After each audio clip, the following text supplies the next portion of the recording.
り解説。2004年公開映画ベスト10。懐かしの名作を振り返る。こんにちは、みんな。今日は2004年に公開された映画ベスト10を紹介するよ。2004年って本当に映画がたくさん公開されて、どれも魅力的だったんだよね。例えば、宮崎駿監督のハウルの動く城とか、心温まる世界の中心で、愛を叫ぶ。そしてアクション映画好きにはたまらないマッハなんて作品もあったんだよ。おお、レイム。その年は映画好きにとって最高だったな。俺もあの年の映画はすごく印象に残ってるぜ。特にアクション映画の迫力とか、感動のストーリーがいっぱいだったよな。本当に。2004年はジャンルもバラエティ豊かで、どんな映画でも楽しめた年だったんだよね。今日はそんな名作たちを、10位から1位までランキング形式で発表していくから、ぜひ楽しみにしててね。その通り、ランキングを見れば、どの映画が一番印象に残ってるかもわかるはずだぜ。お楽しみに。第10位。マッハ。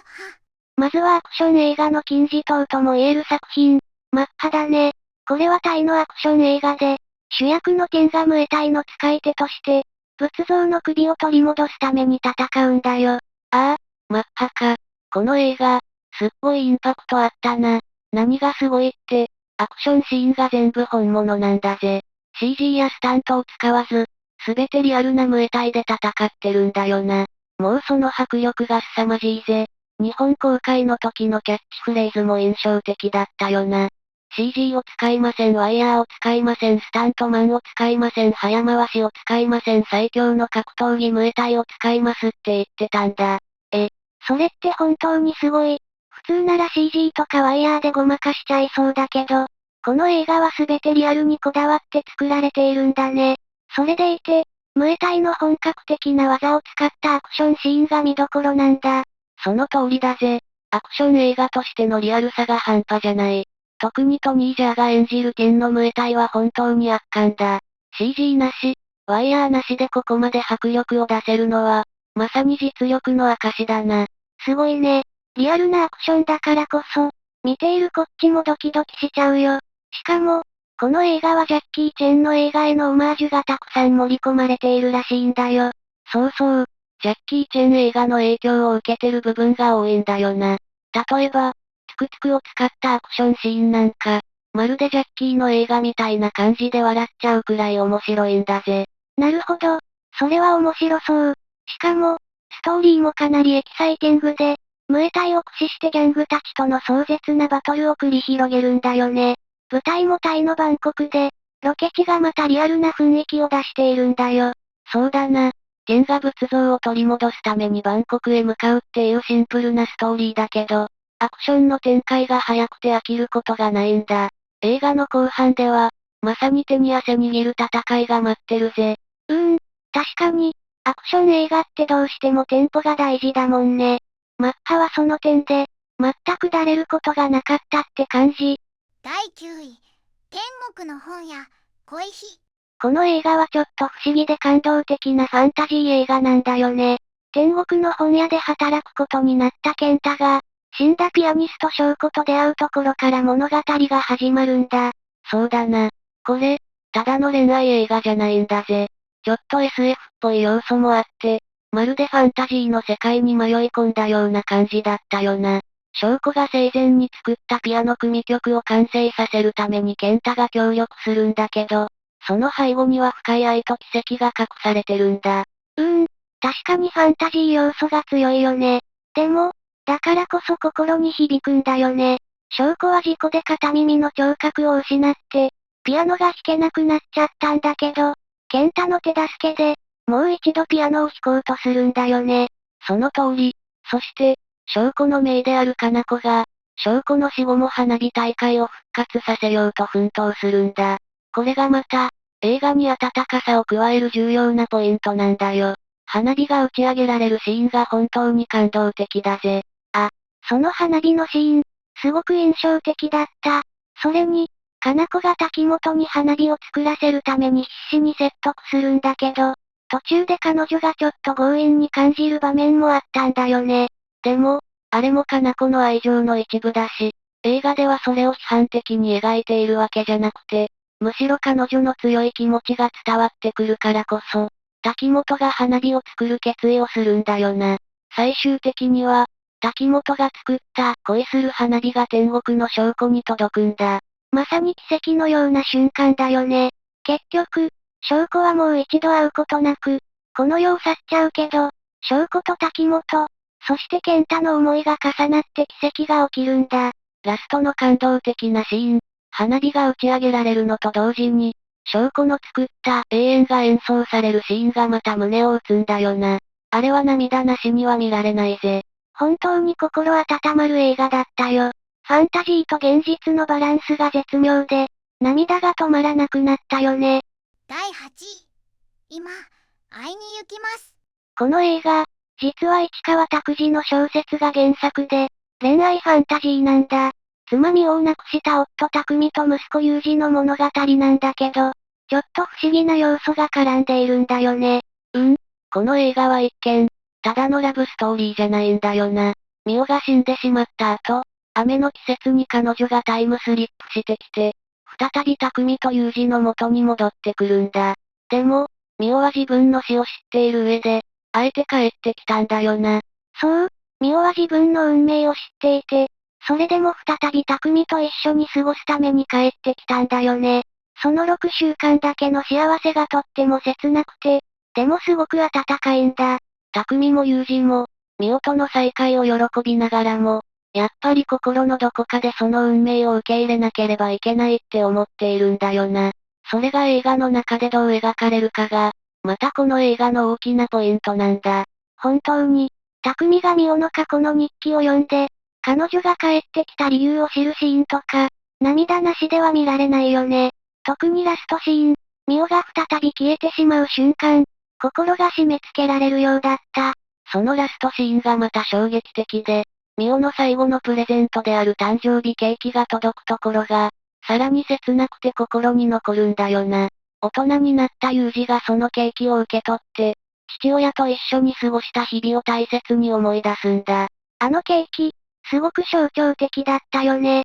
ミオが死んだ後も、ユージの誕生日を祝って、父親と過ごす時間を大切にしているんだって感じが伝わってきた。そうだな。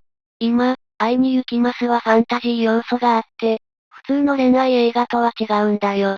でも、最後まで見終わった時に、心の中に温かいものが残る映画だと思うぜ。まさに心温まる映画だったね。人間の絆や家族の愛を感じることができて、本当に素晴らしい作品だと思うよ。第7位。ターミナル。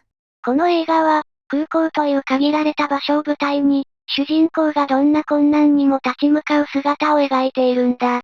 空港内でずっと過ごさなければならないって、考えてみればかなり特殊な状況だよね。ああ、まさにそうだな。この映画、舞台が空港っていう限られた場所だから、物語の進行がすごく面白いんだよ。主人公のビクター・ナボルスキー、トム・ハンクスは、ふるさとの国で革命が起きたことで、アメリカに入国できなくなってしまうんだ。空港での滞在を余儀なくされ、最初は全くどうしていいかわからないんだよな。そうそう。ビクターは自分の国に帰ることも、アメリカに入ることもできない。でも、彼はすごく前向きに生きていこうとするんだよね。最初は困っていたけど、だんだんと空港内で自分の居場所を作り、そこでいろんな人と関わっていくんだよ。まさに、ビクターがどんな困難にも屈せずに、周りの人々と絆を深めていく様子が感動的なんだよな。空港内での仕事を見つけたり、孤独を感じながらも人々との関係を築いていく。その過程が本当に温かいんだぜ。ビクターが空港内で働きながら、少しずつその場所に馴染んでいくのがいいんだよね。それに、彼を助けようとする空港スタッフや、ビクターに心を開いていく人々の姿にも、すごく感動するんだよ。そして、この映画にはもう一つの大きな魅力がある。それは、ビクターとキャサリン・ゼタ・ジョーンズとのラブストーリーだ。二人は最初はうまくいかないけど、次第にお互いを理解し、支え合っていくんだ。そうだね。二人の関係が徐々に進展していくのがまた心温まるんだ。ビクターは、自分の国に帰れないという悲しい状況に置かれているけど、彼の純粋さや誠実さが周りの人々に影響を与えて、最終的には希望を見出していくんだよね。最後には心に残るメッセージが伝わってきて、涙がこぼれそうになったぜ。ビクターの強さと優しさが詰まった作品で、どんな困難にも立ち向かう姿勢に勇気をもらえるんだ。本当に、どんな状況でも前向きに生きることの大切さを教えてくれる映画だよね。第6位、コラテラル。この映画は、実はちょっとダークで緊張感が溢れるスリラー映画なんだ。主演のトム・クルーズが演じるのは、冷酷な殺し屋のヴィンセント。そして、ジェイミー・フォックスが演じるタクシー運転手のマックスが物語のキーになるんだ。コラテラルって、かなり緊迫感のある映画だよな。トム・クルーズが演じるヴィンセント。無表情で冷徹な感じが本当に怖いんだよな。彼が一晩のうちに何人もの人間を殺しに行くんだけど、どんな状況でも冷静で、何も動じない。これがまたリアルに恐ろしいんだ。それに対して、マックスを演じるジェイミー・フォックスは、普通のタクシー運転手。彼は偶然ヴィンセントの仕事を手伝うことになり、映画が進むにつれてどんどんその恐怖に巻き込まれていくんだよね。最初はただの平凡な男だったマックスが、ヴィンセントと一緒に過ごすことで、彼の人生が大きく変わっていくんだ。最初はどうしようもなく巻き込まれているだけのマックスだったけど、だんだんと自分の中にある勇気を振り絞ってヴィンセントに立ち向かっていく姿がすごく印象的なんだよな。彼が無力に見えても、最後にはすごい決断をするんだぜ。本当に、ヴィンセントとマックスの関係が、この映画の魅力なんだよね。二人の間に交わされる会話のやりとりが、映画全体に緊張感を持たせているし、見ているこっちもずっとハラハラしっぱなしだったよ。それと、映画の舞台がロサンゼルスの夜景っていうのがまたかっこいいんだ。暗闇の中で繰り広げられる一夜の出来事が、まるで映画の登場人物たちの内面を反映しているようで、夜の街の雰囲気が一層引き立ってる。その夜景の使い方がまたすごく効果的なんだよね。ロサンゼルスの街並みが、ヴィンセントとマックスの運命を象徴しているように感じられるんだ。緊張感が途切れることなく、観客を引き込んでいく映画だったよ。スリル満点で、ラストまで目が離せなかったな。コラテラルは、ただのアクション映画じゃなくて、心理的な駆け引きも見どころだぜ。確かに、冷徹な殺し屋と普通の男が、偶然一緒に過ごすことでどんどん展開が変わっていく。そんな緊迫感のある映画は、他にはなかなかないよね。第5位、世界の中心で愛を叫ぶ。この映画は、切ないラブストーリーで、特に若い世代に大きな影響を与えた作品なんだ。原作は市川拓司の小説で、主人公の作太郎が、愛する人との悲しい過去を振り返りながら、人生を歩んでいく姿が描かれているんだ。この映画、タイトルからしてすでに切ない感じがするよな。世界の中心で、愛を叫ぶって、まさにその言葉通り、愛と喪失がテーマになっているんだ。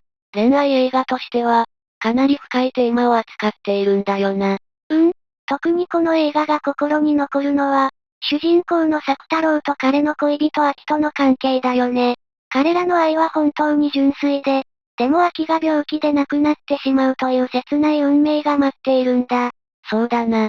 秋が病気で死んでしまうことがわかっているからこそ、その間の時間が余計に大切に感じられるんだよ。二人の過ごす日々の一つ一つが、後々の思い出に変わっていく。その切なさが本当に胸を締め付けるんだ。しかも、この映画では二つの時間軸が描かれているんだよね。一つは、作太郎が過去を振り返りながら秋との思い出を語るシーン。そしてもう一つは、現在の作太郎が秋の死後、どう生きていくかを模索しているところが描かれている。そうそう。過去と現在が交互に描かれることで、物語に深みが増しているんだよな。特にラストシーンは、秋を失った後の作太郎の思いがすごく強く伝わってくるんだ。ラストシーン、本当に涙なしには見られなかったよね。作太郎が秋の死を乗り越え、少しずつ前に進んでいくシーンには、すごく心を打たれたよ。あのシーンは本当に切ないけど、希望を感じさせるんだよ。愛する人を失っても、その人との思い出を胸に生きていく力を見つけるんだよな。確かに。世界の中心で、愛を叫ぶは、ただの恋愛映画じゃなくて、愛と喪失を通して人間の強さや優しさを描いた作品なんだよね。その通りだぜ。この映画は、ただの切ないラブストーリーを超えて、心に残るメッセージをくれる作品なんだ。第4位、マイ、ボディガード。この映画、ちょっとダークで緊張感たっぷりなスリラーで、主演のデンゼル・ワシントンが演じるクリーシーというボディガードの人物が、無邪気な少女を守るために命を懸けるという、心に響く物語なんだ。そうだな。クリーシーは、かつて米軍の対テロ暗殺部隊に所属していたけど、今はアルコール中毒に苦しんでいる男なんだ。彼が雇われることになったのは、裕福なメキシコの起業家、サムエル・ラモスの娘ルピタを守るためなんだよ。最初、クリーシーはルピタに冷たく接するんだよね。俺は君の友達じゃないって言って、全く興味を示さない。でも、少しずつ彼女との関係が変わっていくんだよね。その通り、最初は心を閉ざしていたクリーシーが、少しずつルピタとの心の交流を深めていくんだ。彼は水泳や勉強を教えてあげたりして、次第にその無邪気さに触れて心を開いていくんだよな。でも、ある日ルピタが誘拐されてしまうんだよね。クリーシーは必死に彼女を取り戻そうと戦うけど、結局自分が負傷してしまう。その後、ルピタが死んだと聞かされ、クリーシーは復讐を誓うんだ。ここからがこの映画の本当に熱いところだぜ。クリーシーは、ルピタのために復讐を決意し、犯人を追い詰めていくんだ。でも、この誘拐がただの犯罪じゃなくて、計画的なものであることが徐々に明らかになっていくんだ。誘拐の主犯が意外な人物だったことが明かされるんだよね。クリーシーの心の葛藤とともに、その人物に向けた怒りや復讐心がどんどん強くなっていくんだ。そうだな。デンゼル・ワシントンの演技が本当に危機迫るんだ。クリーシーの心の中にある痛みや復讐心が、どんどん観客に伝わってくる。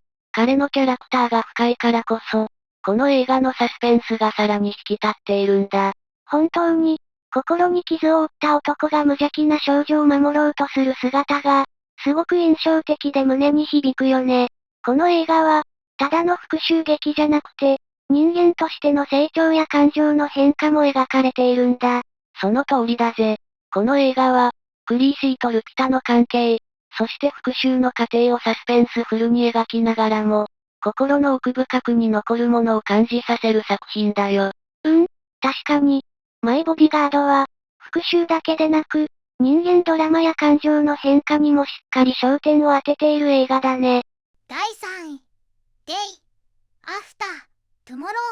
この映画は、地球規模の異常気象によって世界が崩壊していく様子を描いたもの。科学者が、温暖化の影響で極端な気象現象が引き起こされる未来を予測し、それに立ち向かおうとする姿が描かれているんだ。この映画はその壮大なスケールで描かれる自然災害がすごく印象的なんだよな。最初は小さな異常気象から始まって、徐々にそれが大規模な災害へと発展していくんだ。特に、竜巻や氷河期の再来といったシーンが圧巻だぜ。そうだね。映画の中で、北極の氷が溶け、世界中で異常気象が起きるんだ。それによって、大都市が次々と壊滅していくんだけど、その描写が本当にリアルで、まるで自分がその世界にいるような気分になるよ。そして、ストーリーの中心には科学者ジャック・ホール・デニス・クエイドがいる。彼は、地球規模で異常気象が発生する兆しを発見して、それを警告しようとするんだ。でも、最初は誰にも信じてもらえないんだよな。ジャックの息子、サム・ジェイク・ギレンホールは、ニューヨークにいたんだけど、大雪に閉じ込められてしまうんだよね。サムを救うために、ジャックは必死で命を懸けて南へ向かうんだけど、その道中がまた緊迫していて、観客もドキドキしながら見守るんだ。そうそう。サムが雪の中で生き抜くために仲間たちと協力して、サバイバルを繰り広げるシーンは、まさに手に汗握る展開だぜ。彼らの命を懸けた努力が、映画全体を通してどんどん感動的に描かれていくんだ。本当に、自然災害を描いた映画って、ただのパニック映画に終わることが多いけど、この映画はそれだけじゃないんだよね。人間の絆や、家族を守ろうとする力強さがしっかり描かれているところがすごく魅力的なんだ。その通りだぜ。この映画は、ただの破壊的な災害映画じゃなくて、人間ドラマもしっかり描いているんだよな。サムとジャックが再会するシーンは、涙なしでは見られないぜ。そうだね。この映画を見ると、自然の力の恐ろしさと、同時に家族や人々の絆の強さを感じることができるんだ。まさに壮大で心温まるディザスター映画だよ。まさにその通り。デイアフタートゥモローは、スリル満点で感動的な要素もあって、ディザスター映画の中でも特に記憶に残る作品だな。第2、ミスターインクレディブル。この映画は、スーパーヒーローをテーマにしたものだけど、普通のヒーロー映画とはちょっと違って、家族や日常生活がテーマになっているんだ。ああ、この映画はただのアクション映画じゃないんだよな。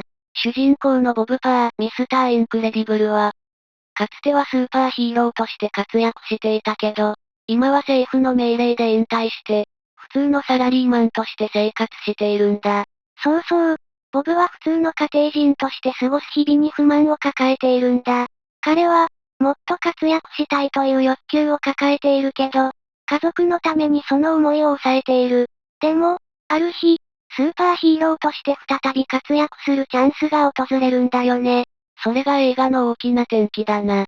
ボブが再びスーパーヒーローとしての力を使うことになったんだけど、今度は家族全員が巻き込まれていくんだよ。ボブの妻、ヘレン・エラスティガールはもちろん、子供たちもそれぞれ特殊な能力を持っているんだ。特に子供たちが面白いよね。長男のダッシュは超高速で走る能力を持っているし、娘のバイオレットは透明になることができる。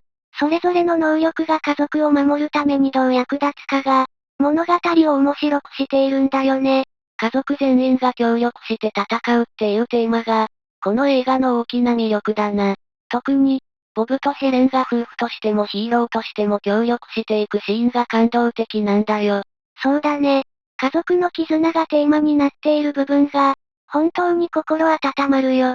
アクションシーンはもちろん楽しいけど、家族一人一人がどんどん成長していく過程がすごく良かった。そして、悪役のシンドロームもすごく魅力的だよな。彼は昔、ボブに憧れていたけど、スーパーヒーローになれなかったことで憎しみを抱くようになった。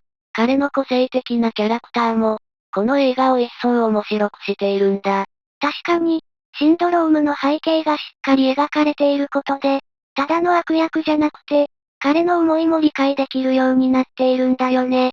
だからこそ、ボブとの対決がただの戦いじゃなくて、感情的にも引き込まれるんだ。アクションあり、家族ドラマあり、悪役との深い対立ありで、バランスがすごくいい映画だな。スーパーヒーロー映画の枠を超えて、人間ドラマとしても楽しめる作品だぜ。本当に、家族の絆や自己実現、成長がテーマになっているから、誰でも共感できる部分が多いんだよね。ミスター・インクレディブルは、ヒーロー映画の中でも特に印象深い作品だよ。第1、ハウルの動く城。スタジオジブリの名作、ハウルの動く城だね。宮崎駿監督の作品で、幻想的な世界観と深いテーマが詰まった映画なんだ。この映画、まずその世界観が本当に魅力的だよな。動く城、魔法、戦争、そして深い人間ドラマ。見るたびに新しい発見があるような作品だぜ。物語は、主人公のソフィーが魔女に呪いをかけられて、90歳の老婆の姿になってしまうところから始まるんだよね。彼女は呪いを解くために、ハウルという謎めいた魔法使いの動く城にたどり着くんだ。そうだな。ハウルは、最初はちょっと気まぐれで冷たい感じだけど、ソフィーと一緒に過ごすことで、だんだんと彼の心の中にある弱さや葛藤が見えてくるんだ。そうなんだよね。ハウルも、実は自分の魔法に悩んでいて、戦争に巻き込まれながらも、心の中でその戦争の無意味さを感じているんだ。だからこそ、ソフィーとの絆が深まることで、少しずつ成長していくんだよね。